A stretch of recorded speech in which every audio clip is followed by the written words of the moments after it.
Stop wasting money. 300 versus 3000, the real difference.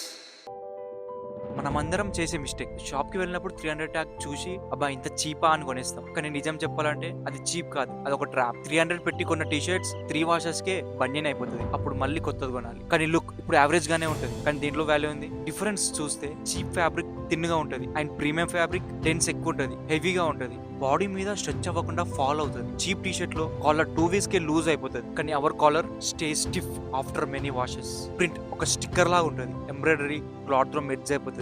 It's alive, మీరు touch చేసే ఆ texture feel అవుతారు. ఇది సింపుల్ టీ షర్ట్ కాదు, ఒక క్రాఫ్ట్. ఇది వేసుకుంటే వచ్చే కాన్ఫిడెన్స్ 300 టీ షర్ట్లు ఎప్పటికీ రాదు. ఫ్యాషన్ అంటే ట్రెండ్స్ కాదు, it's an investment. Cheap T shirt కొన్నప్పుడు దాంట్లో ప్రైస్ ట్యాగ్ చూస్తారు, కానీ మావి టీ షర్ట్ కొన్నప్పుడు దాంట్లో లైఫ్ చూస్తారు. Ask yourself, do you want for 1 month or do you want for lifetime? అందుకే మావిలో మేము ప్రింట్స్ కి నో చెప్పాం. We choose embroidery, not because it's easy, because it's worth it. Next time మీరు shop చేసే ఇది cheap అనిపించాలా లేదా ఇది వర్త్ అనిపించాలా, చాయిస్ మీదే. మావి, స్టిచ్డ్ విత్ పర్పస్.